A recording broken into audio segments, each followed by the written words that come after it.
Buenos días a todos. Estamos iniciando la mesa de análisis Ecuador, la desigualdad y el crimen organizado. Una mesa que le da continuidad a la que tuvimos la semana pasada sobre la cuestión de el conflicto entre Ecuador y México, y que en este caso va a abordarse por dos destacados académicos de la Universidad Central eh, de Ecuador, el doctor Luis Carlos Córdoba Alarcón y la doctora Gabriela Bernal Carrera, y será moderada por Oscar López, por el doctor Oscar López, de el Departamento de Estudios de Movimientos Sociales. Este evento es organizado conjuntamente por el Departamento de Estudios Ibéricos y Latinoamericanos y el Departamento de Estudios sobre Movimientos Sociales de la Universidad de Guadalajara. Le cedo la palabra al doctor Oscar López.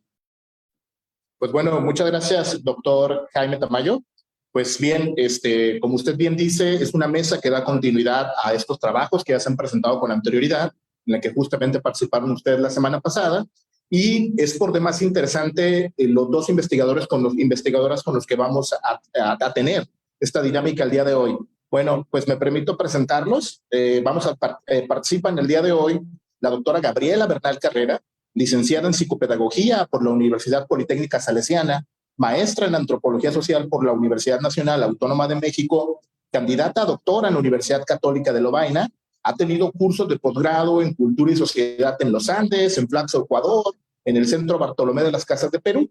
También ha hecho trabajos de investigación acerca de pueblos indígenas con énfasis en temáticas de organizaciones, mujeres y jóvenes. Ha trabajado en investigación para diversas cooperaciones y organizaciones de la sociedad civil, tal como la UNICEF, GIS, IBIS Dinamarca, el Contrato Social por la Educación, la Fundación de Culturas Indígenas Huasai, el Centro Andino de Acción Popular, entre otros tantos. Actualmente docente en la Facultad de Comunicación Social de la Universidad Central del Ecuador.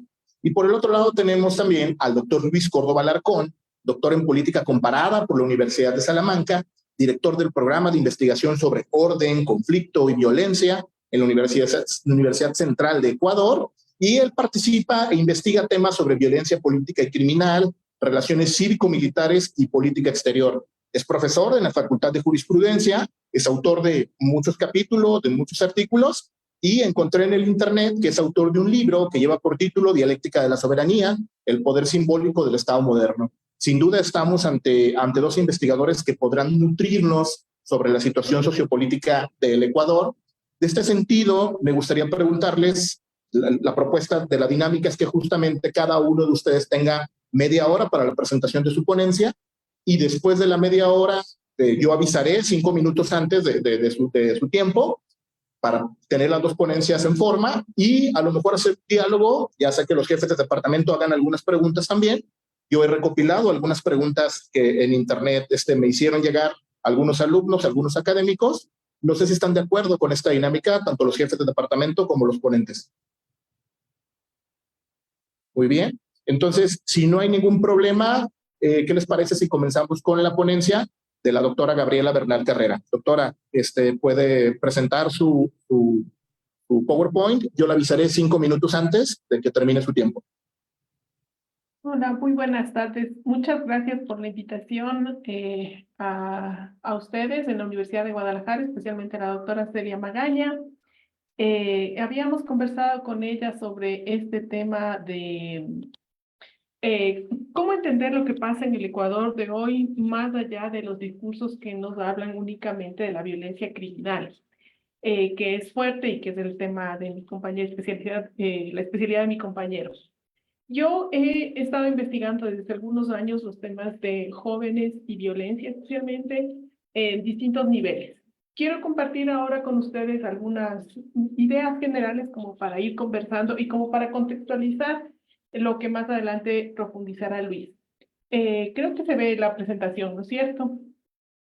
Entonces, bueno, esta imagen es el núcleo universitario de Quito, muy cerca de donde están las 3 grandes universidades Y es en octubre del 2019 que es cuando inicia un nuevo ciclo, para mi entender, de reconfiguración de la sociedad ecuatoriana. Ustedes pueden ver, hay fuego en muchas partes, mucha gente movilizada y creo que este 2019 fue el inicio en el que la violencia va a tomar otros tintes en el Ecuador. Un poco para contextualizar y para que las personas que desde México nos ven puedan comprender qué es este país. Nosotros somos un país pequeño, tenemos apenas 256.370 kilómetros cuadrados, muy pequeño, pero muy diverso. 14 nacionalidades indígenas, 18 pueblos indígenas, 4 regiones geográficas, la parte de Galápagos, que es una parte más de islas, por supuesto, conocida, la parte de la región de la costa, la parte de la Sierra Central, que es montañas, Andes, y la parte amazónica. Y tenemos además unas fronteras que siempre han sido complejas con Colombia y con Perú. Creo que es importante tener en cuenta esta particularidad, no solo geográfica, sino también cultural del Ecuador para comprender algunos de los fenómenos que vamos a analizar el día de hoy. Nosotros tenemos unos Andes pequeños en comparación con el Perú y con Bolivia, y mucho más angostos, digamos. Esto permite comunicaciones muy rápidas y flujos de relaciones económicas, políticas, sociales, culturales en muy poco tiempo, cosa que no sucede en el resto de países, ni en Colombia ni en el Perú, porque la configuración geográfica no permite una dinámica comunicativa más amplia, más rápida, más efectiva. Por otro lado, también somos un país bastante diverso, donde el 77.5% según el censo del 2022 se considera mestizo, un 7.7% se consideran montubios, es decir, personas que viven en la parte de la costa del Ecuador, en la parte rural de la costa del Ecuador, 7.7% de población indígena, distribuida mayoritariamente entre la sierra y la Amazonía, en menor medida en la costa, un 4.8% de personas afroecuatorianas, un 2.2 que se considera a sí mismos blancos y un 0.1 que se considera a sí mismo otro. Ahora, nosotros hemos tenido históricamente, no hemos vivido procesos tan violentos como los que se han vivido en Colombia o en Perú. Eso ustedes conocen que nos llamábamos la Isla de Paz. Creo que la violencia de que vivíamos nosotros tenía otras características, otras particularidades. Porque las violencias en el Perú y en Colombia eran violencias que se vivían de cara hacia lo público. Obviamente se veían venir. Pero el Ecuador tiene una particularidad con el tema de la violencia, que son violencias que muy andinas, digamos, Silvia Rivera Cusicanqui las llama violencias encubiertas.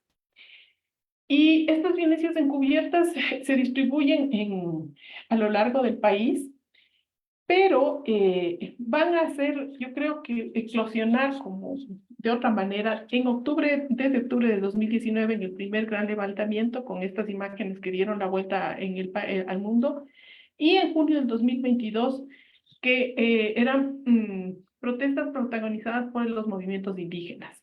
Estas protestas, si bien cambiaron la tónica de lo que habían sido las protestas anteriores, tenían de alguna manera un referente político por detrás. Entonces eran manifestaciones violentas, pero había una conducción política o alguien visible políticamente con el que confrontar, con el que el Estado podía confrontar o dialogar o hacer un enfoque.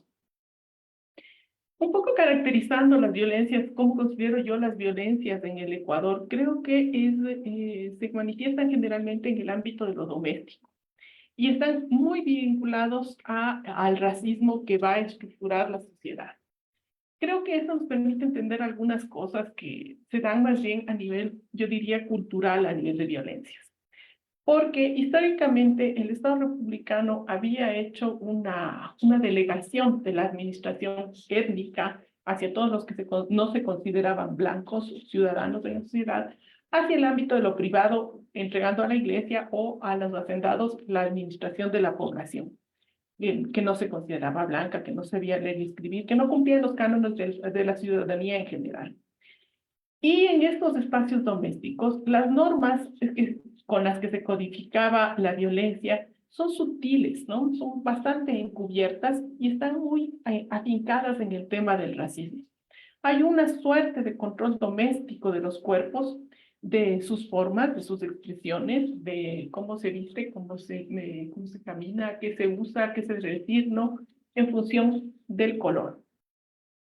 Y en general yo considero que tenemos una forma muy maquillada, muy perversa de invisibilizar o infantilizar a los otros que no se consideran ciudadanos a partir de una cierta caridad que se cubre de amor o de deseos de fortuna.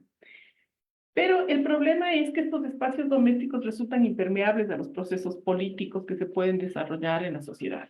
Produce como una doble vía para circular y para procesar las violencias. Aquellos que suceden en lo público, que el Estado da canal, pero aquellos que permanecen en lo doméstico no se enfrentan, no se tratan y van a estructurar a las sociedades y van a tener una repercusión bastante fuerte sobre lo que los jóvenes hacen hoy. Yo les había puesto aquí de fondo este libro que es súper interesante, que es sobre el Perú en realidad, que es del Factorazgo, de Rocío Silva Santiesteban, un poco para graficar que es un problema más andino, ¿no? Es una configuración que se reproduce en Perú, en Ecuador, en Bolivia, y que se refleja en las palabras de jóvenes o mujeres adultas que ustedes pueden ver, ¿no? Estas violencias se encarnan en los cuerpos de los individuos y dicen, bueno, usted, su cuerpo apesta, los indios apestan, no quiero una suerte de sentimiento de asco hacia la población indígena. Considero además que en ausencia de política en los espacios domésticos, van surgiendo otros tipos de violencias que se van a procesar, que van a ir saltando a lo público. He intentado hacer una pequeña línea de tiempo para poder mostrar cómo se van a ir cambiando estas realidades contemporáneas. Creo que 2014 es un año clave para entender los procesos subsiguientes, porque 2014 es el fin de las commodities, como ustedes saben, a nivel mundial, y el proceso de empobrecimiento del Ecuador inicia ahí. O sea, todos los indicadores van a mostrar una línea a la baja en términos de salud y un crecimiento de la pobreza, como voy a mostrar más adelante. Este también coincide con la mitad del gobierno, casi las postrimerías del gobierno de Rafael Correa, y pues para 2019 va a producirse el primer levantamiento popular, que fue muy fuerte, muy fuerte, y que tuvo mucha intencionalidad política. Creo que la conducción política, no sé si llegó a ser como muy firme, muy sólida, se veía de sólida, pero confluyeron una serie de factores desde los movimientos sociales en el hartazgo, el empobrecimiento, la desesperación, para construir un discurso político que en el 2019 lleva a este gran levantamiento, muy violento. Pero en esto que fue en octubre del 2019 se topa con que en el 2020 nos llegó la pandemia como todo el mundo y los procesos, los canales políticos para dar paso al malestar se zanjaron porque no había cómo decir nada, ni reunirse, ni protestar. Y de otro lado, los procesos de empobrecimiento de la población ecuatoriana fueron impresionantes. Este año es clave para comprender el resto de violencias que van ustedes a presenciar y sobre las cuales Lina analizará mucho mejor que yo, porque tenemos unos porcentajes de trabajo que se mide de formas diversas, distintas, pero que no toma en consideración, por ejemplo, exactamente poblaciones en situación de mucho riesgo, mucha fragilidad, que sobreviven del día a día. Es decir, personas que si hoy no trabajaron, hoy no comen, que es un porcentaje muy amplio en el país. Esto llevó a que el encierro, la falta de políticas de atención a este margen de la población, profundizara las desigualdades, además profundizara el descontento y la sensación de sinsentido que muchos jóvenes ya venían sintiendo desde antes. En el 2021 empiezan las masacres carcelarias, que ustedes pueden ver aquí, fueron 227 muertos ese año, tal vez el año con más muertos. Pero en el 2022 tenemos otro levantamiento popular, que fue en junio del 2022, y que también fue muy violento, aún más violento que el 2019 y en el que la conducción política también fue muy compleja de llevar adelante. Desde el Estado se suele leer estos eventos llevados adelante por el movimiento indígena como una suerte de conducción desde arriba hacia las bases, y no es verdad. Muy complejo lo que ha pasado, el proceso de desestructuración de la CONAIE, que le lleva a tomar acciones un tanto de respuestas más inmediatas sobre lo que va pasando. Al mismo tiempo, hay 8 masacres carcelarias ese año, y en 2023 que cerramos con otras 3 masacres carcelarias y 54 muertos. Entonces, hay la ausencia de la política. Mi argumento es que la ausencia de la política, poder procesar políticamente los temas de desigualdad, va abriendo nichos donde se van a ir gestando otras respuestas en distintos niveles, no solamente a nivel de narcotráfico o bandas criminales, sino también de las organizaciones sociales. Quisiera mostrarles también para que se den cuenta un poco de dónde van a calar estos procesos violentos que vivimos ahora, los índices de la evolución de la pobreza entre diciembre del 2019 y diciembre del 2023. Si bien en el 2020 a nivel nacional la pobreza sube a 33, en diciembre de 2023, el año pasado, apenas hace unos meses, no ha llegado a estar a los niveles de 2019. Sigue siendo bastante fuerte.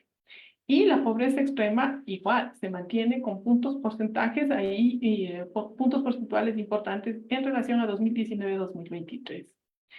Sobre todo quisiera que miren ustedes que a nivel rural la pobreza tiene una profundidad mucho más grande. La pobreza extrema, así como en el ámbito, digamos, en lo urbano, la pobreza y la pobreza extrema se mantienen en brechas bastante importantes, significativas, que es un tema que no lo tenemos muy en cuenta porque no sabemos qué están haciendo los jóvenes. ¿Cómo quiero vincular estos dos datos? Las jóvenes son los sectores más pobres del país, son los que tuvieron que asumir durante la pandemia el cuidado de la familia. En muchos casos tuvieron que asumir el tema de ser proveedores de la familia porque o murieron los padres o los padres perdieron el trabajo y todo el trabajo se desplazó hacia lo virtual. Estos jóvenes que ahora están metidos en bandas o en cuestiones más complejas, venían ya produciendo cosas interesantes. Yo había seleccionado 2 videos solamente como referencia, no se tomaría mucho tiempo mirarlos, pero este del 2019 y este del 2021 son interesantísimos de analizar. Yo sigo en redes sociales a algunos grupos de jóvenes.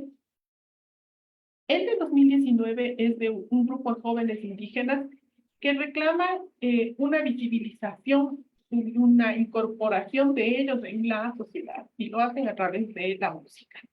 Es súper interesante analizar como discurso lo que plantean ellos en esta canción. Pero desde el 2020 más o menos yo también empecé a seguir a ciertos grupos musicales de jóvenes asociados a las bandas delictivas, sobre todo en el sector de la costa, porque los jóvenes indígenas están más en la parte andina.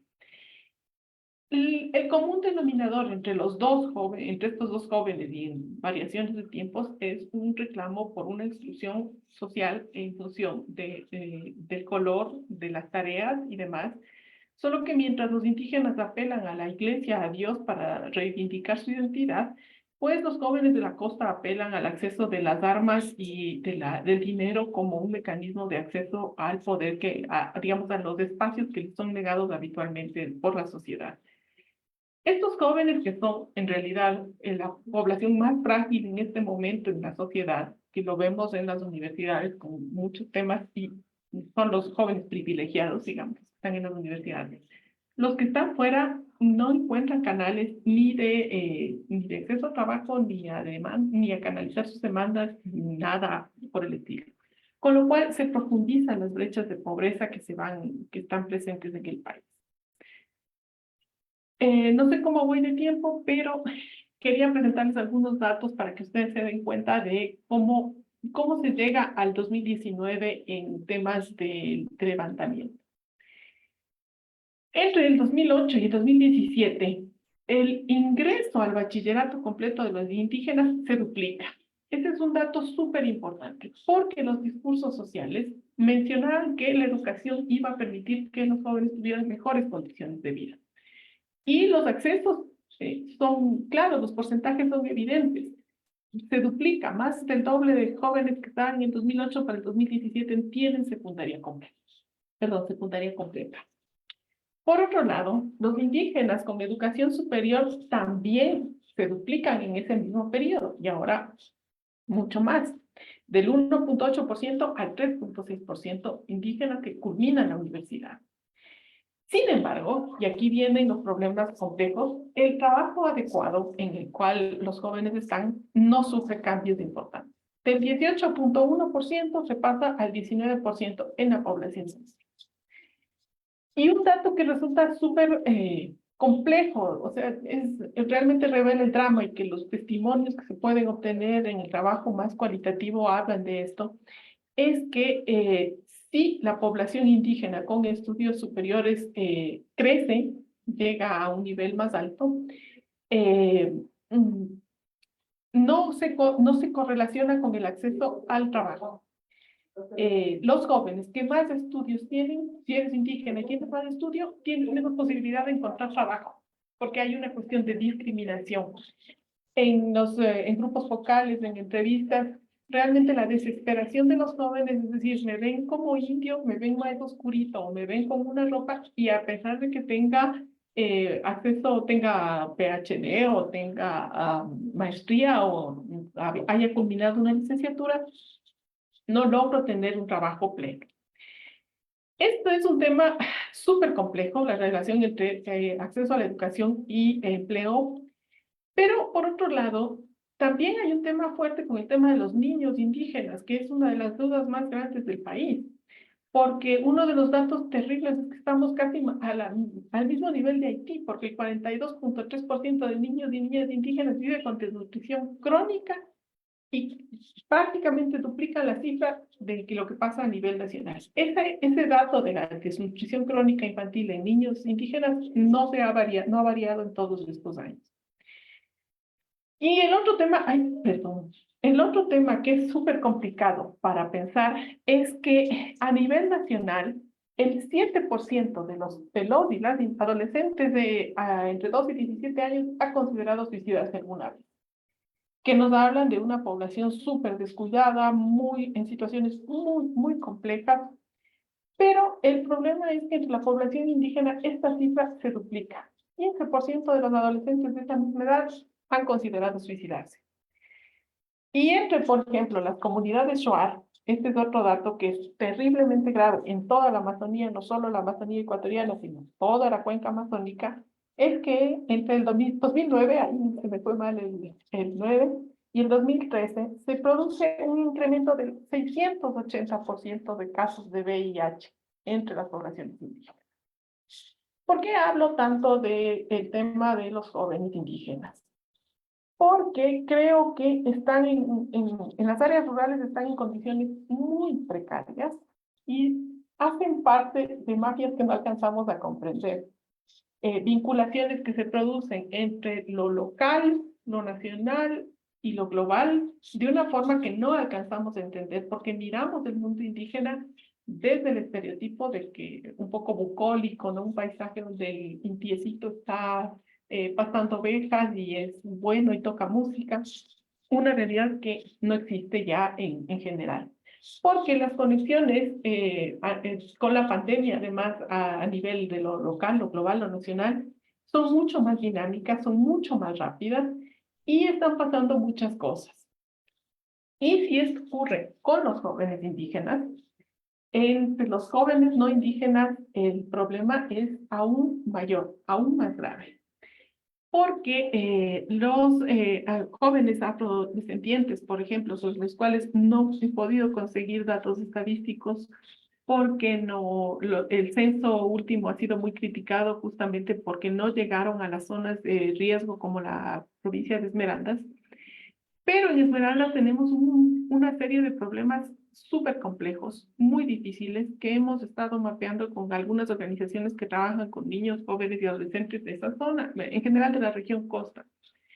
Entonces, nos encontramos con un tema de reclutamiento de niños y jóvenes en escuelas, en colegios, lo cual impide que muchos jóvenes vayan ahora a la escuela, están sin acceso a la educación porque los padres tienen miedo de que vayan a las escuelas.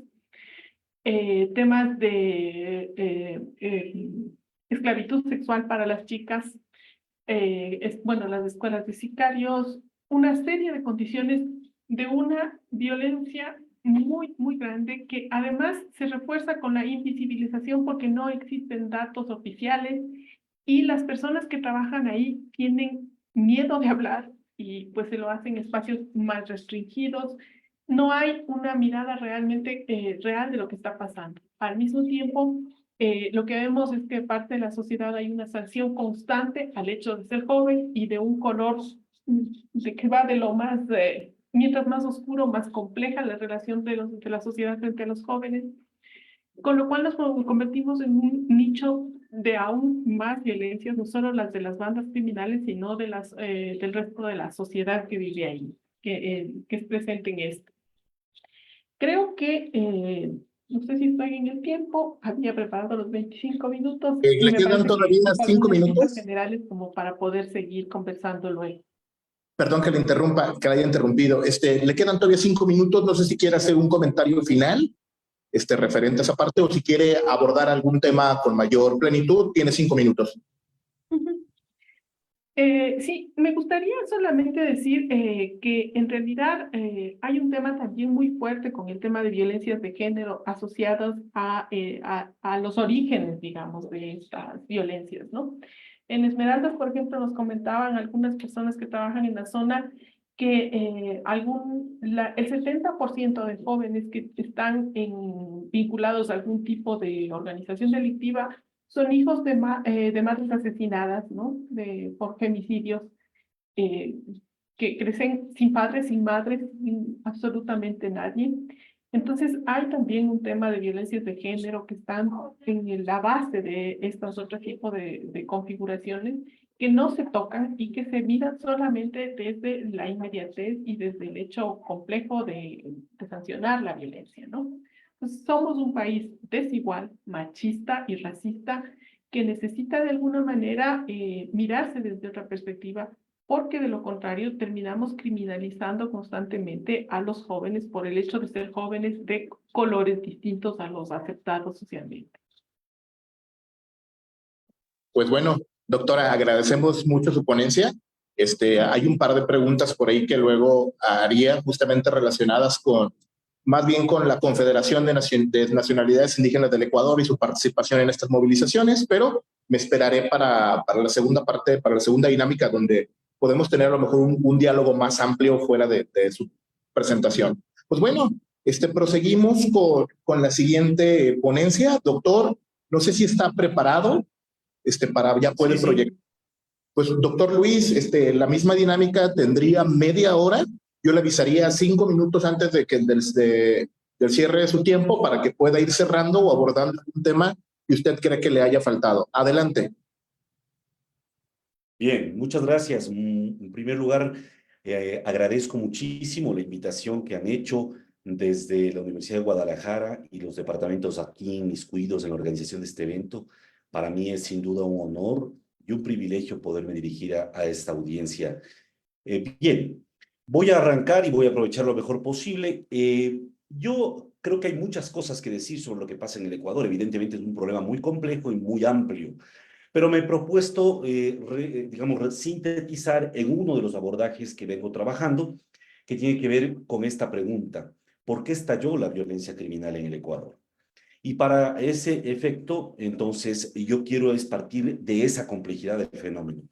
No suelo ser muy adepto de usar el concepto solo de crimen organizado. Creo que a veces es demasiado extenso o se extiende conceptualmente mucho.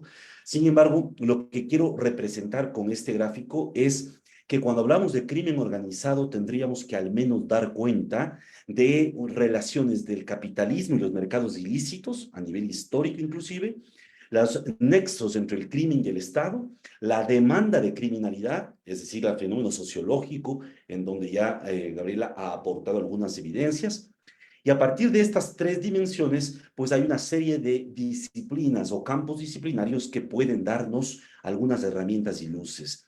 La política comparada, la economía política internacional, la sociología económica, los estudios de paz y conflicto, la propia criminología. Es entonces un fenómeno bastante amplio y complejo. Yo voy a ser mucho más modesto en esta presentación y abordar desde la política comparada algunas pinceladas de cómo estamos entendiendo el fenómeno para el país. Y voy a hacer este breve recorrido. ¿Qué queremos explicar? Lo primero que me parece clave para entender en el caso ecuatoriano y también en muchos de los casos de América Latina es entender que son distintas variables dependientes las que debemos tomar en cuenta.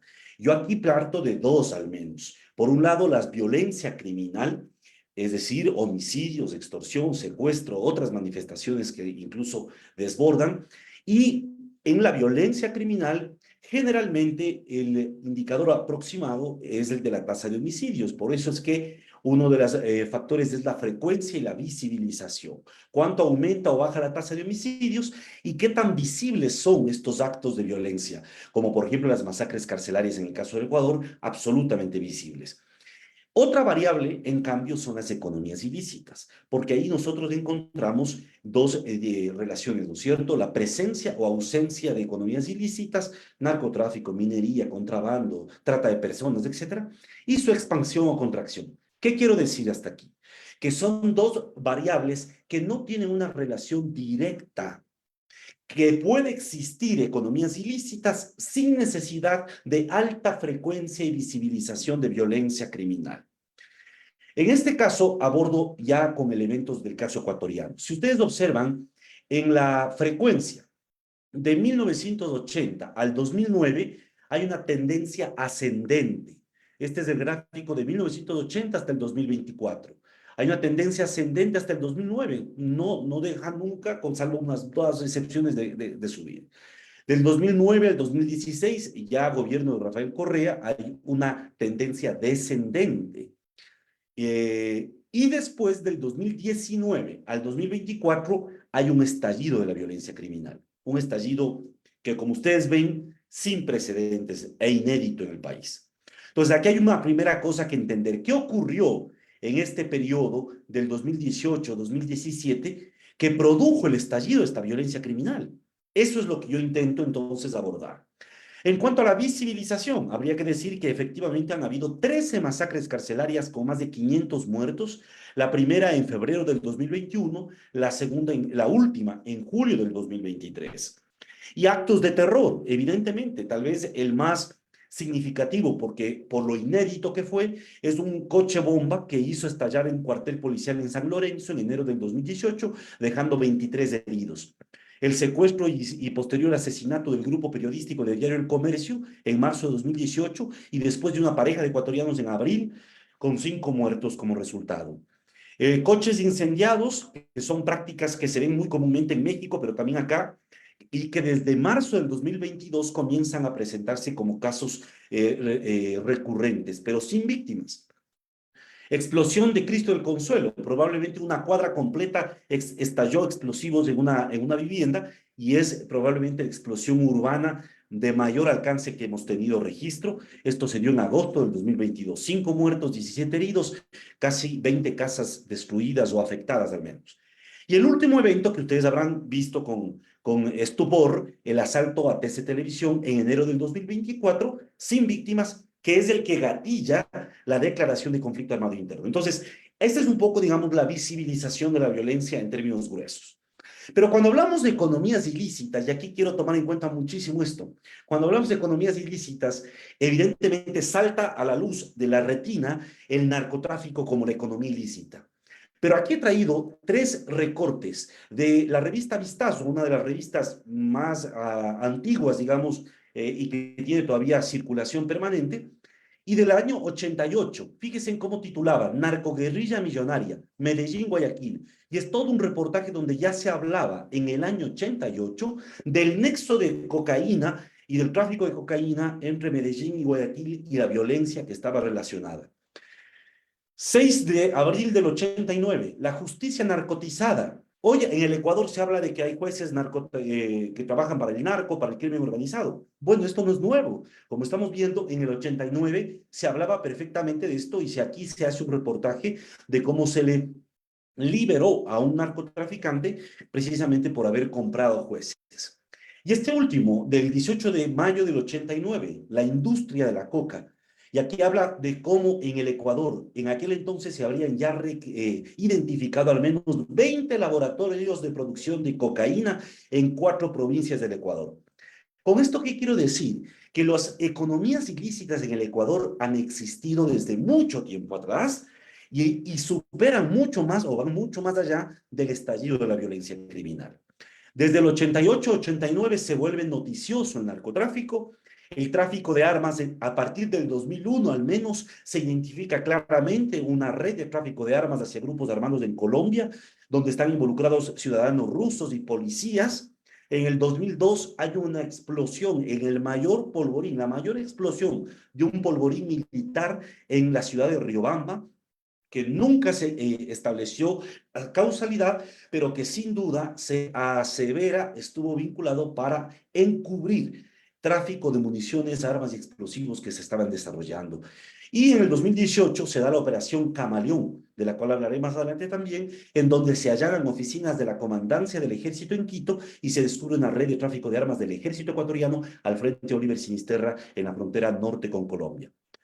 En cuanto a minería ilícita, yo creía que ese sí es una economía que comienza en los últimos años.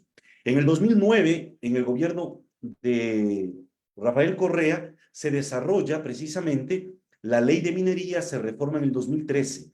Y desde el 2012, la minería ilegal del oro fundamentalmente se expande en el país, así como la exportación de oro sucio. ¿Por qué exportación de oro sucio? Porque en el Ecuador, desde el 2012, a través del aeropuerto de Guayaquil, se comienzan a detectar permanentemente exportaciones de oro, toneladas de oro que salían por el aeropuerto de Guayaquil, pero que no provenían de las mineras ecuatorianas, sino que entraba de contrabando desde el Perú. A eso se denomina el oro sucio. ¿Qué quiero decir con esto? Que ustedes miran cómo economías ilícitas muy fuertes, muy rentables, superan mucho más allá de la explosión de violencia. Entonces, ¿qué dice la literatura especializada sobre la relación de violencia letal y economías ilícitas? Aquí, por ejemplo, estoy mencionando un trabajo de Richard Snyder y Angélica Durán Martínez, donde ellos aseveran que cuando se configuran redes de protección extorsivas patrocinadas por el Estado, los niveles de violencia letal en los mercados ilícitos son bajos. En cambio, cuando estas redes se rompen, la violencia letal se dispara. Y en el círculo rojo estoy representando lo que podría ser un protector y una organización por jurisdicción.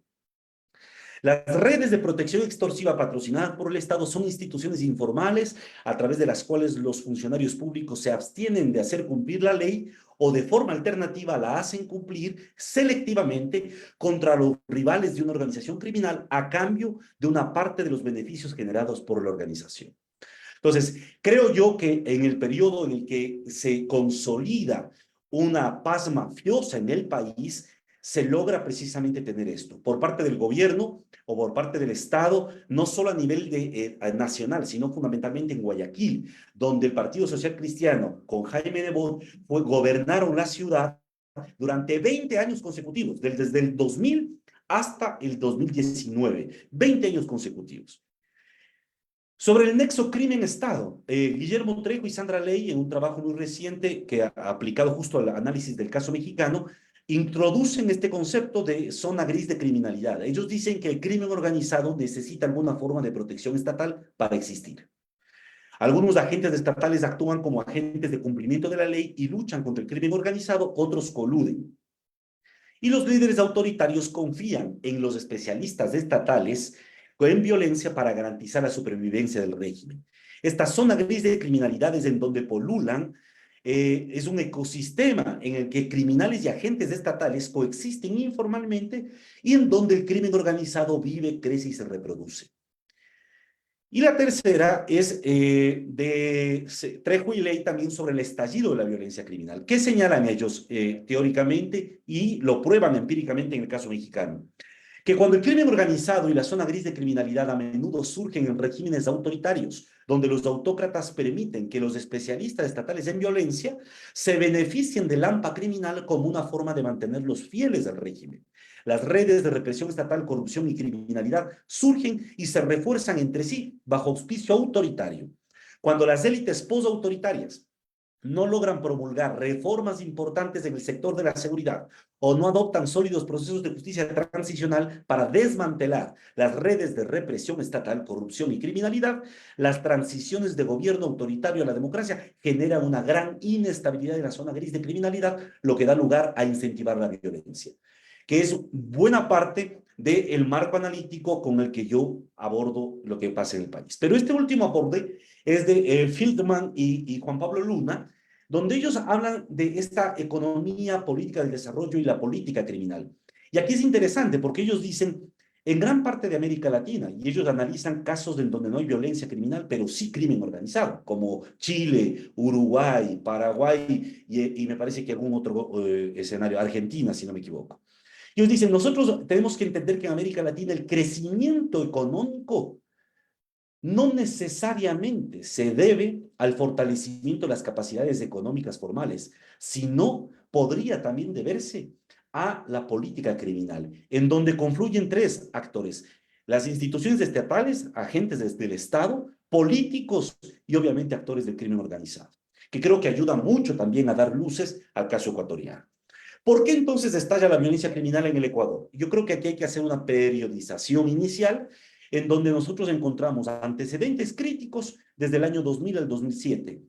¿Por qué desde el 2000? Bueno, por varias razones, pero daré dos motivos. Primero, porque empieza la dolarización y segundo, porque se empieza a ejecutar e implementar una reforma constitucional del 98 que emprende un proceso de liberalización económica, sobre todo en el campo financiero, empresarial, puertos, aeropuertos, etcétera.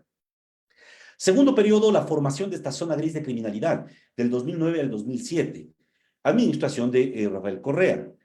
Tercer periodo, punto de inflexión y estallido de la violencia, 2017-2019. Cuarto periodo, reproducción de la violencia criminal, 2019-2023, porque no es que acá se hicieron cosas para cambiar esto, nunca se hicieron cosas para cambiar. Lo único que han cambiado son los nombres de los actores, pero siguen las mismas estructuras financiando la violencia y el crimen.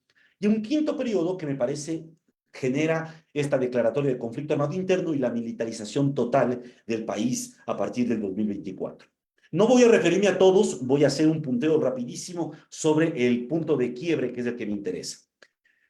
¿Por qué se forma una zona gris de criminalidad en el caso ecuatoriano? Usando la teoría de conjuntos, esta configuración causal como condición nos dice, hay al menos 4 condiciones fundamentales para que se produzca esa zona gris de criminalidad. La primera es la existencia de un liderazgo autoritario, que claramente la literatura ampliamente ha registrado el gobierno de Rafael Correa con este perfil autoritario de su líder, al punto que hasta el día de hoy ha logrado mantener esta influencia en la política nacional. Segundo factor, cooptación de los servicios de inteligencia. Todos estos se dan por coyunturas críticas. No es que haya aquí una predestinación, ni tampoco estamos hablando de grupos que estaban desde el primer momento que llegaron al poder predestinados a construir. No, hay una confluencia de coyunturas críticas. Aquí, por ejemplo, el ataque a Angostura del ejército colombiano en 2008, que para matar al secretario general de las FARC en territorio ecuatoriano, produce una ruptura de confianza entre el Ejecutivo y los servicios de inteligencia y generan como coyuntura crítica la creación de la Secretaría Nacional de Inteligencia, que estará subordinada al control de la policía, de la Presidencia de la República, y con lo cual se desarrollará una serie de escenarios como lo vamos a ver más adelante. Una segunda condición fundamental, reforma policial. El 30 de septiembre del 2010 se da un amotinamiento policial inédito en el Ecuador. En el regimiento Quito se produce un levantamiento de policías, el presidente va a encararles, termina entre secuestrado y detenido o emboscado en el hospital de la policía, tuvieron que a la noche intervenir fuerzas especiales militares y hubo un enfrentamiento entre policías y militares con el saldo de algunos muertos y heridos.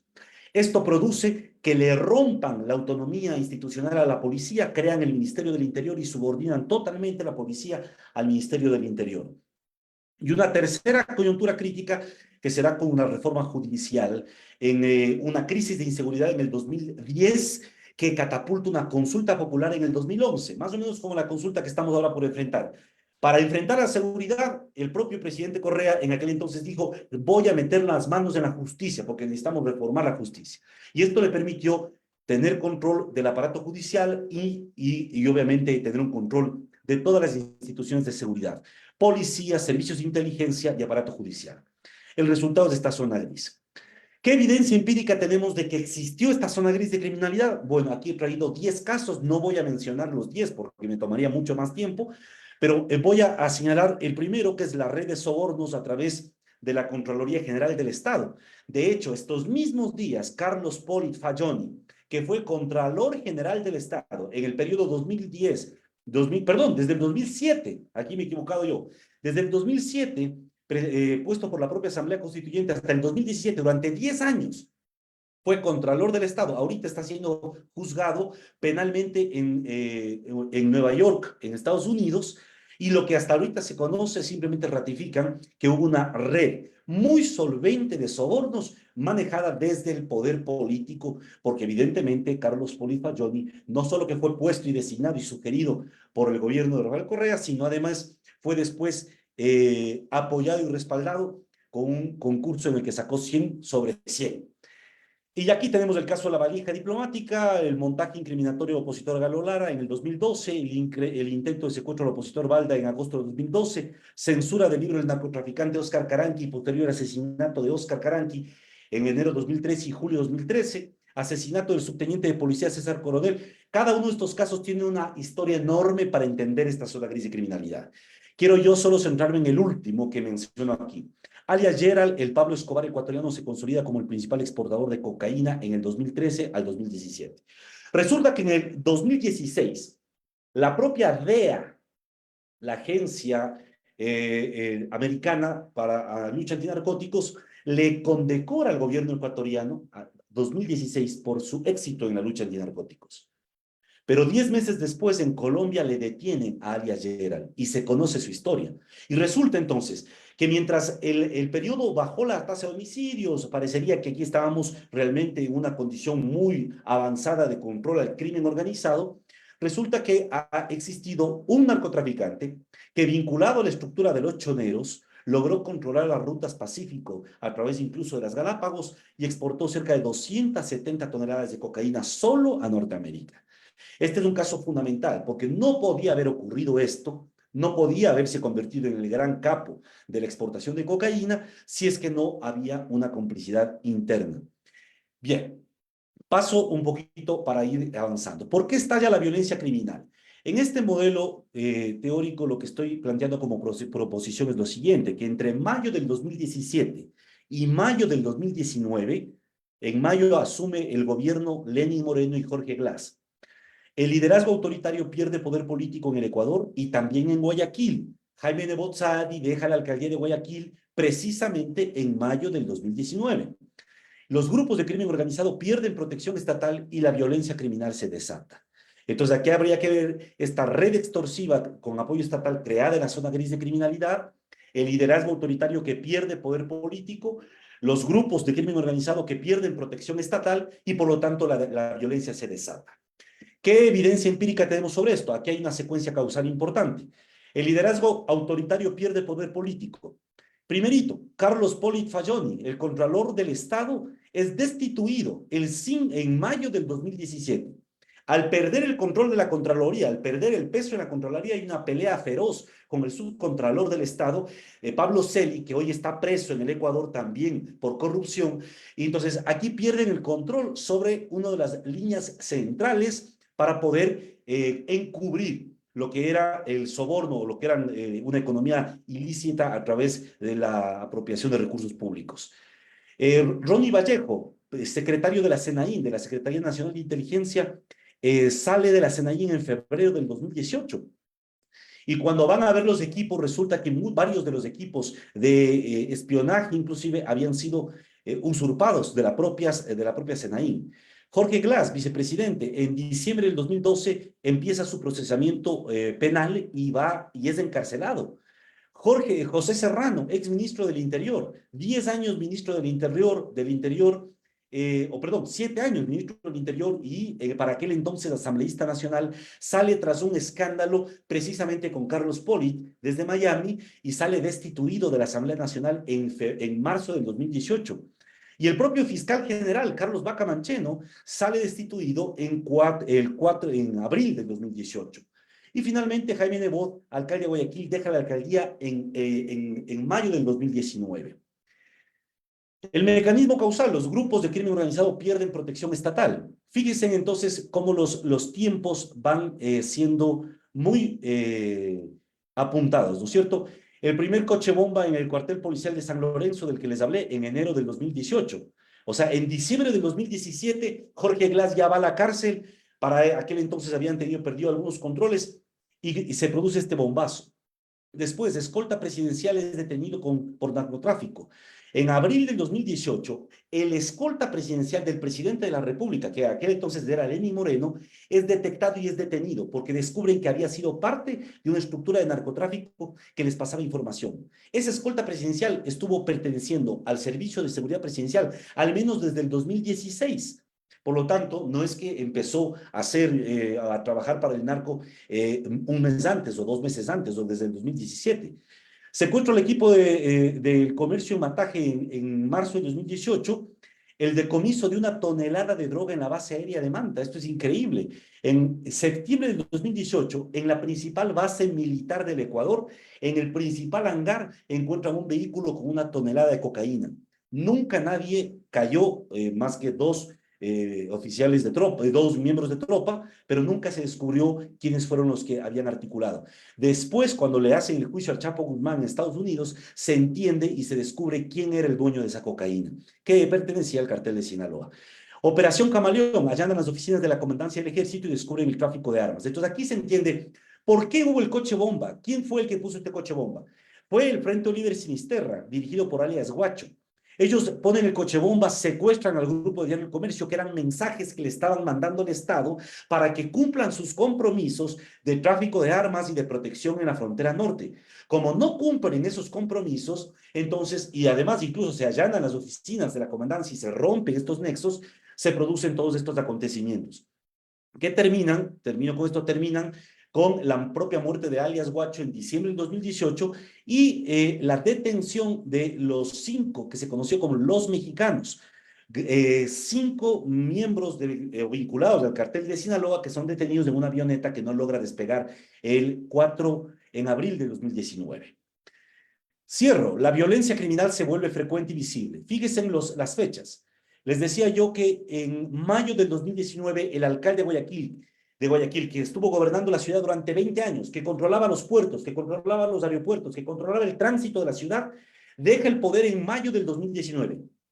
Y en la cárcel es asesinado y decapitado e incinerado alias del Cubano, el líder de la principal organización de crimen organizado que controlaba el contrabando y el microtráfico en Guayaquil.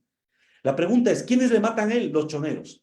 Ellos coexistieron, vivieron desde las cárceles, manejaban este negocio, al menos desde el 2006, desde las cárceles, manejaban este negocio del microtráfico y el contrabando en Guayaquil. ¿Por qué no le mataron antes a alias del Cubano?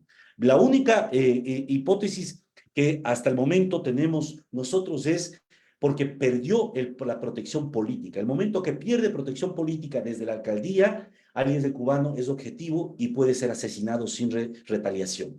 Y por eso es el primer asesinado en junio del 2019. Después vienen 6 PPLs que aparecen ahorcados en un amotinamiento en la cárcel de Turi, febrero de 2020.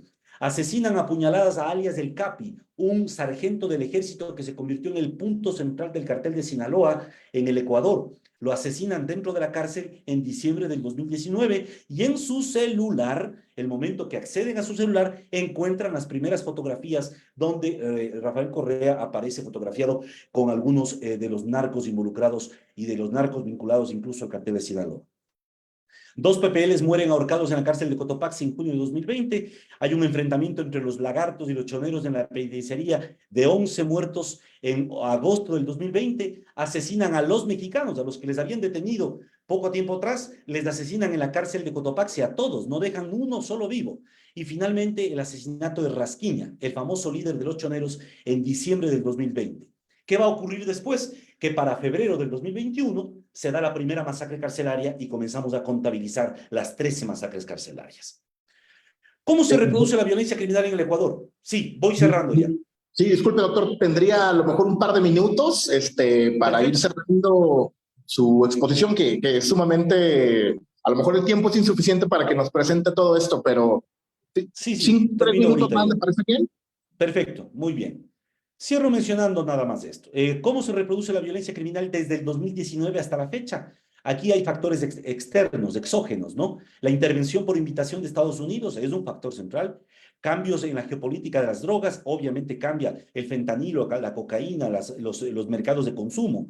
La pandemia tiene su influencia, sobre todo para la acumulación.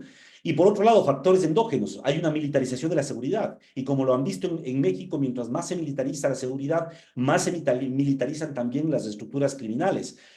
O hay una política de autoridad y un desmontaje institucional, sin duda alguna, eso lo hay. Gobierno de Lazo, gobierno de Moreno, existió. Y hay un tráfico de armas sin control, que es evidentemente lo que catapulta el homicidio culposo. A modo de conclusión, cierro diciendo esto. ¿Qué podemos diferenciar frente a los años previos en lo que estamos viviendo en el 2024 para entender hacia dónde podríamos ir? Como factores de cambio, hay un cambio en el escenario político estratégico desde que se decreta conflicto armado interno, porque hay un reposicionamiento del poder militar en el Ecuador. Hay una clara intervención de los Estados Unidos y un alineamiento estratégico al Ecuador. Hay planes hasta el 2030 y hay un renovado liderazgo autoritario por parte de Daniel Noboa que claramente apunta a constituir un régimen autoritario. Y como continuidad, hay una espiral ascendente de la violencia social, política y criminal que no ha cambiado, eso sigue creciendo. Hay una continua ampliación de la frontera no extractiva, por lo tanto, más minería, más petróleo, más agronegocio produce más tensiones en el agro y más tensiones o más conflictos socioambientales que se derivan en violencia. Desigualdad.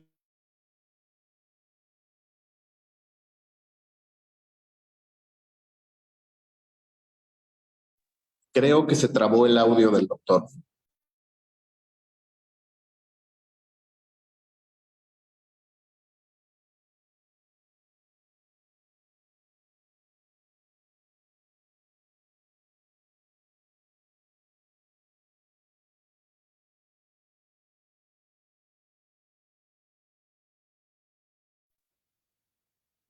Sí, claro. Esperamos un par de minutos en lo que el doctor puede establecer de nuevo comunicación. Si nos está escuchando, doctor, se trabó su audio. Doctor Luis Córdoba.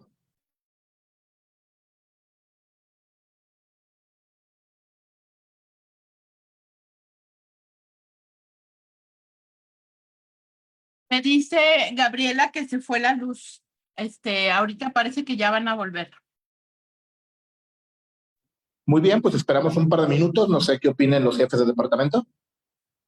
Sí, sí, de acuerdo. Es lo que correspondería esperar a que regresen si les van a reconectar la luz.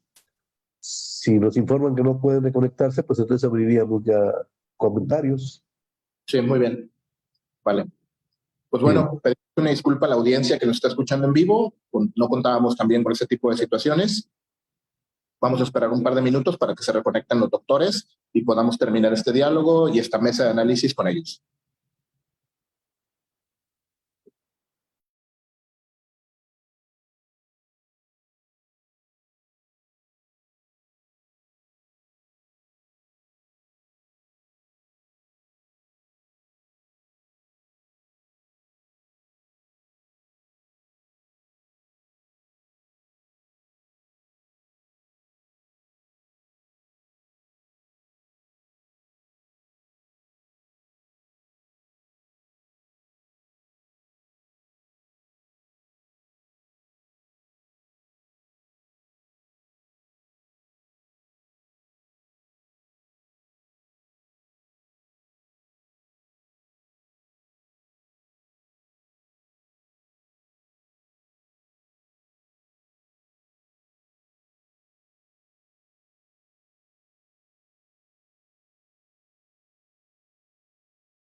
Bien. Perdón, que se dio el apagón en la ciudad, así que nos tuvimos que reconectar con la planta eléctrica. No se preocupe, perfectamente entendemos. ¿Le parece si tiene un minuto o dos para su recapitulación? Es que sí se cortó cuando estaba diciendo una idea fundamental. Yo cerraría diciendo que desde el punto de vista estructural, las condiciones que dieron paso a este estallido de la violencia criminal no han cambiado, no han variado.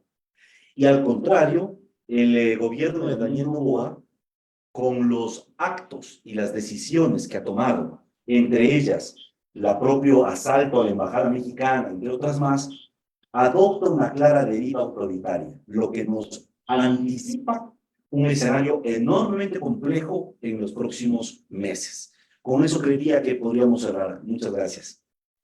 Pues muchas gracias. Agradecemos tremendamente las ponencias que nos han presentado. Han sido muy clarificadoras en algunos aspectos.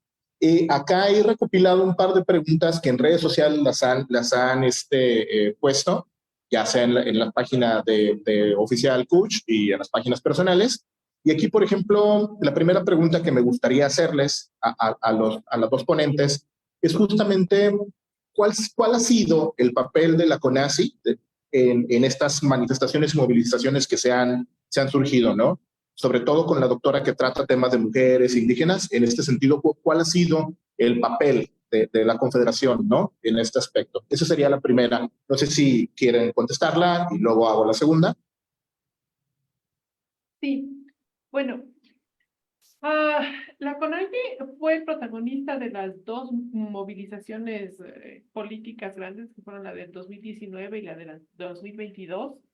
En la del 2019 fueron una serie de actores que confluyeron finalmente en distintos líderes, porque la CONAIE había ido perdiendo había sido muy golpeada durante los 10 años de la Revolución Ciudadana como movimiento social. Muchos líderes fueron encarcelados, algunas personas estaban en situación de riesgo, digamos, y sí se criminalizó mucho la protesta social. Entonces, parte de esa desestructuración del tejido social llevó a que en el 2019, cuando estallan las protestas, el que ahora es presidente de la CONAIE, Isa, asumiera un poco esta conducción política, un poco en el transcurso de los días. Y para el 2022, la cosa también va a ser liderada por la CONAIE. Sin embargo, yo creo que sí se puede evidenciar un cambio generacional, nuevos líderes y nuevas posiciones que son impulsadas desde jóvenes que mantienen posiciones un poco más radicales porque no encuentran que las demandas de sus padres o de sus abuelos han sido respondidas efectivamente por el Estado. Entonces, sí ha tenido un rol protagónico, la CONAIE sigue teniendo protagonismo, aunque debilitada como organización social, como movimiento social, y también el tejido social muy golpeado en esa década del correísmo. Bien, muchas gracias. Esto clarifica un poco el papel de la CONACYT en estas movilizaciones. Doctor, no sé si quisiera opinar algo o ya pasamos a la siguiente pregunta. Yo apuntaría ahí dos cosas. Me parece que es fundamental entender la complejidad del movimiento indígena campesino. Algo mencionó Gabriela en su exposición. La CONAIE, la Confederación Nacional de Nacionalidades Indígenas y Pueblos del Ecuador, es apenas una de las estructuras, sin duda una de las más grandes, la más estructurada, pero no es la única.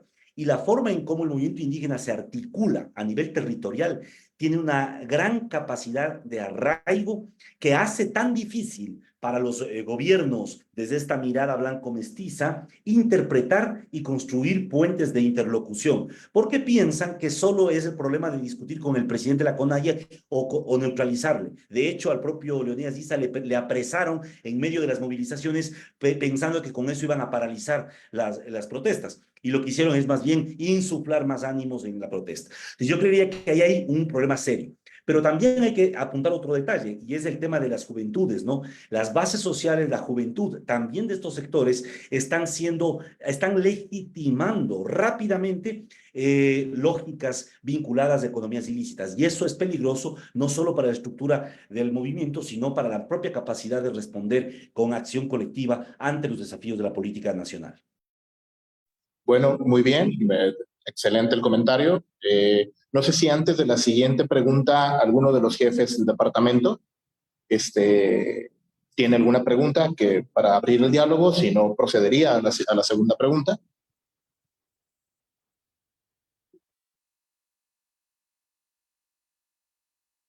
Parece que no, por lo pronto no hay. Pero bueno, la siguiente pregunta tendría que ver un poco más con las cuestiones electorales de Ecuador. Por ahora no, dice la doctora Celia. Esto tiene que ver con las cuestiones electorales del Ecuador y justamente un alumno, Luis Patiño, me hace que les haga esta pregunta sobre a qué obedecen las tendencias electorales en Ecuador y si estas obedecen a los procesos de derechización que ha habido en algunos otros países del sur del continente. ¿Ustedes encuentran algún tipo de relación o cuáles serían los principales componentes para que se dé, pues digamos, como esta transición hacia lo que hoy tenemos en el Ecuador, ¿no?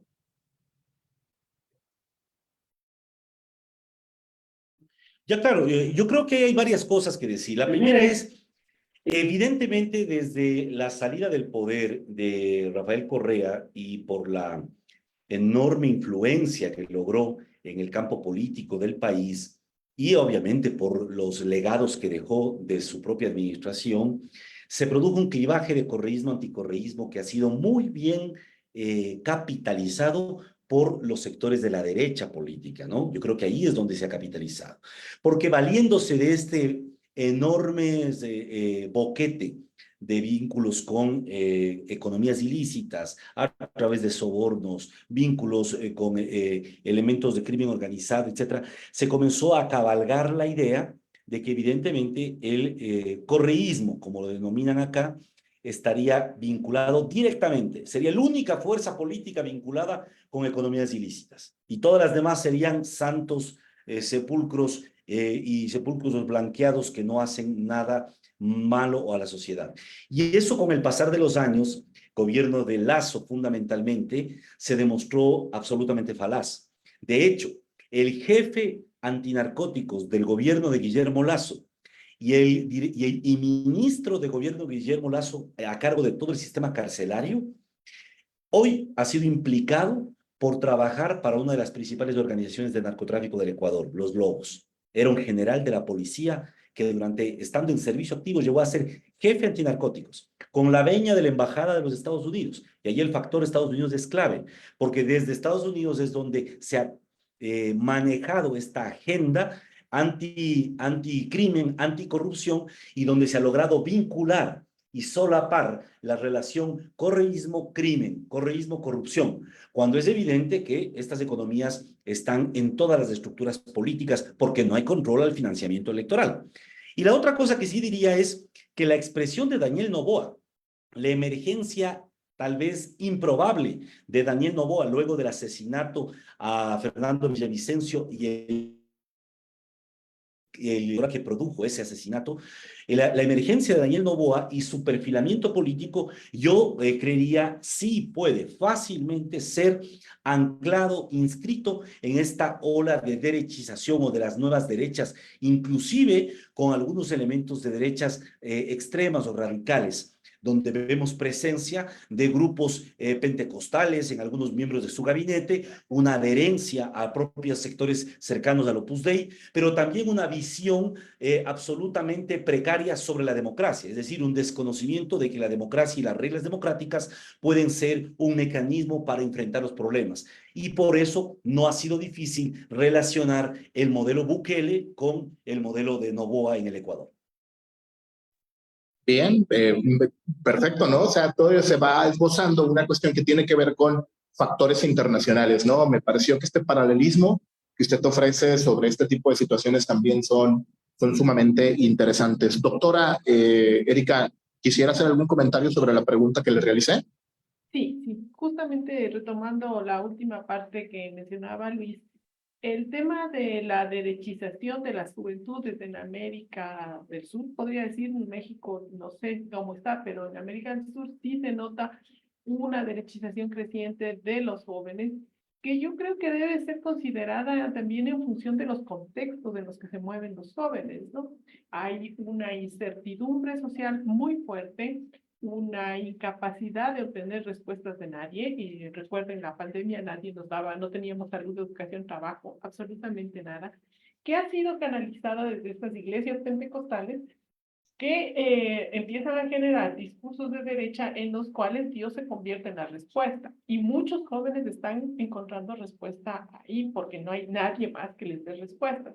Es también una reconfiguración cultural de los discursos acerca que calan en los jóvenes, ¿no? Que, insisto, que son los más abandonados por la sociedad. No hay políticas públicas que den respuesta a las condiciones de nada, ¿no? Jóvenes que no tienen trabajo o que trabajan de Uber, repartidores, call centers, que finalmente necesitan unos mínimos para sobrevivir, ¿no? Pues bueno, justamente como usted enfatizaba, ¿no? En su ponencia sobre la cuestión de los jóvenes en este tipo de situaciones. Pues bueno, no sé, en este caso, de este lado de las redes sociales, son las dos preguntas que se han enfatizado. Si los jefes de departamento no tienen algún comentario, podríamos tener tiempo para, pues para que ustedes mismas nos hagan un comentario que haya quedado al margen o un cierre general. Pero me espero a que me digan los jefes de departamento si es que hay algún comentario. Bueno.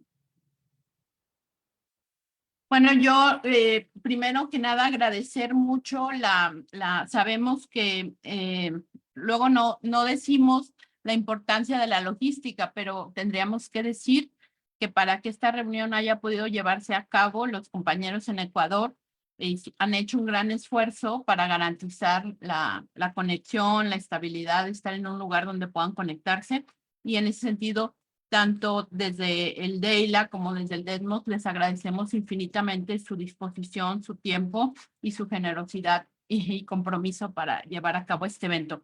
Bueno, ha sido un placer escucharles, ha sido también preocupante, y me quedo pensando mucho en estas conexiones geopolíticas que están también en juego en esta situación de violencia y de desigualdad, inseguridad que viven en nuestros países. Hace poco tuve la fortuna de estar en Ecuador, hace muy pocos meses, y se respiraba este ambiente de inseguridad. Jamás pensamos que meses después esto iba a seguir escalando bueno, y tener una situación como la de ahora.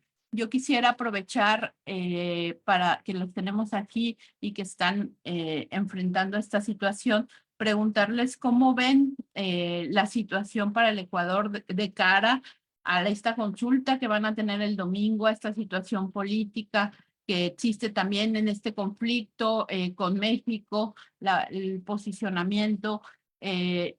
Claro que eso también está jugando un papel fundamental en esta situación de larga duración que nos han explicado muy bien los dos, tanto Gabriela como Luis Carlos.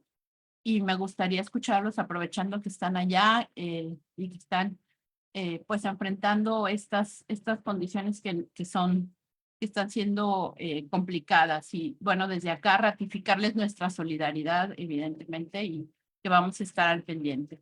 Gracias.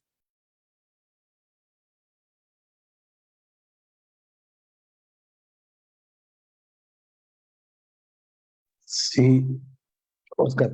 Yo quisiera también agradecer la participación tanto de Gabriela como de Luis Carlos, y señalar que me parece que esto no solo no se agota, sino que nos abre un panorama mucho más amplio y que sería aplicable para diversos países de América Latina, y en particular creo que debiéramos repensar algunas cuestiones para el caso mexicano.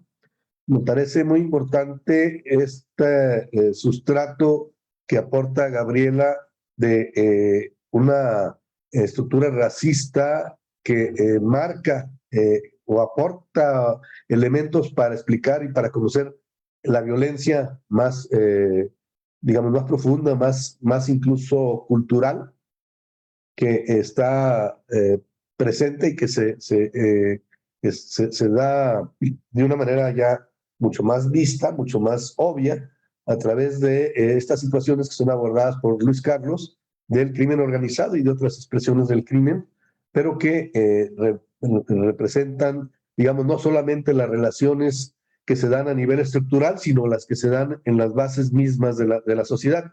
Me parece que son dos elementos que tenemos que considerar para nuestras propias investigaciones y que nos ayudan a entender, independientemente de que podamos o no estar de acuerdo con algunas conclusiones, pero que me parece que son muy importantes para revisar en cualquier investigación que estemos realizando en el caso nuestro o en una perspectiva más abierta, más latinoamericana, por ejemplo, ¿no? Entonces, bueno, agradecerles sus aportaciones y creo que debiéramos considerar continuar con este tipo de trabajos y con la colaboración en especial con los compañeros ecuatorianos, con Gabriela y con Luis Carlos. Pues bueno, en vísperas que ya los jefes de departamento hicieron un comentario, invito a los dos doctores a que hagan un comentario final para poder dar cierre a la mesa de diálogo que hemos tenido el día de hoy. Doctora Gabriela.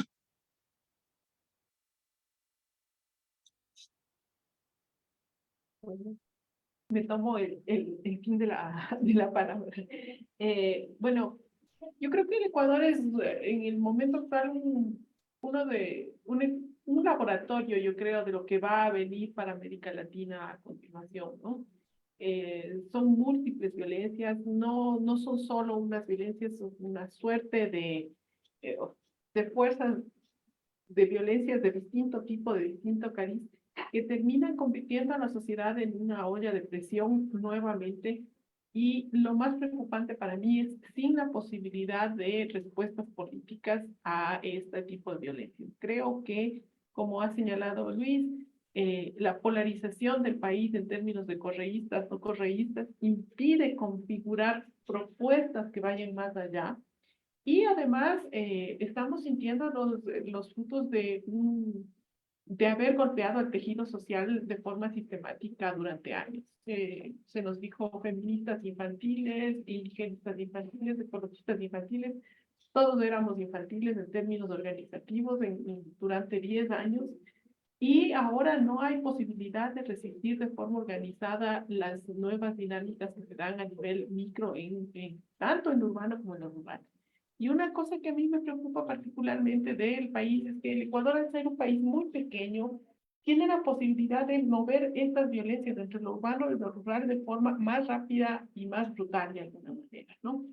Creo que Colombia, Perú tenían las violencias muy focalizadas de sus conflictos en la zona urbana, en la zona rural, que a las ciudades llegó eventualmente con otros matices. Pero como nosotros somos un país pequeño, con muchas vías de comunicación, la violencia también circula de forma tan eficiente, ¿no? Sin embargo, aquí no se está visibilizando las violencias a nivel rural, que son súper complejas, muy asociadas también a los procesos con los que señala Luis, y donde las comunidades también golpeadas por la criminalización de la protesta social tampoco tienen forma de resistir. Y además con jóvenes golpeados por la vivencia de la virtualidad y este tema del acceso, más bien dicho, del no acceso a la educación, todo lo que trajo la pandemia a nivel mundial, que también se replica en comunidad. Gracias. Muy amables y qué gusto haber estado con ustedes. Muchas gracias. Doctor Luis, comentario cierre. Gracias, muy amables. Realmente creo que lo primero que invito, y me parece que es clave, es que el apasionamiento ideológico con el que incluso los académicos solemos tratar los temas, debemos poner bajo sospecha para poder construir corpus teóricos y empíricos mucho más sólidos para dar cuenta de lo que está pasando en la región. En el caso ecuatoriano hay al menos dos lecturas míticas que se han ido construyendo y que resultan falsas a la luz de la evidencia que hoy mismo hemos aportado con Gabriela y a la de que aportan otros. La primera, de que todo estuvo bien con el gobierno de Rafael Correa y después del gobierno de Correa todo se desbarató y por eso la violencia y el crimen exaltó. Eso es un simplismo que no tiene asidero. Y la segunda, que es igualmente perversa, es pensar de que todo esto son los deseos del crimen y del correísmo por volver al poder y que los buenos demócratas que han gobernado están hostigados por estos malosos, que tampoco se sostiene bajo lo que ocurre en el país. Entonces, me parece que es fundamental avanzar hacia una comprensión más desapasionada sobre la realidad del país y de la región. Coincido con Gabriela que me parece que también América Latina asiste a la configuración de un nuevo modelo socioeconómico, un nuevo orden socioeconómico en donde la violencia criminal juega un rol central para el control social de poblaciones. Y eso en México me parece que es enormemente aleccionador. Lo que pasa en Colombia, en Centroamérica, lo que pasa en el propio Perú hoy por hoy, y Ecuador está entrando en esta dinámica. Yo creería que el último llamado de atención o el último bocanada de aire deberíamos encontrarla cuando logremos también conectar esta dimensión antropológico-social con la dimensión político-económica a escala nacional y con una dimensión regional de política internacional, porque también hay ahí mucha materia y mucha tela que cortar para entender hasta qué punto las políticas y estrategias de seguridad, las reformas en el sector seguridad han contribuido a incendiar nuestros países y a anegarles en sangre en torno a la violencia. Gracias también y muy amables y gustosos estar con ustedes. Pues bueno, a nombre del DEILA y del DESMOS, damos por terminado esta gran mesa de análisis que hemos tenido. Agradecemos a las personas que han dado seguimiento por la página oficial del CUSH. Compartiremos además con ustedes para la cuestión de la grabación. Pues bueno, damos por terminado. Muchas gracias a todos los que han participado en esta mesa de análisis. Hasta luego. Muchas gracias.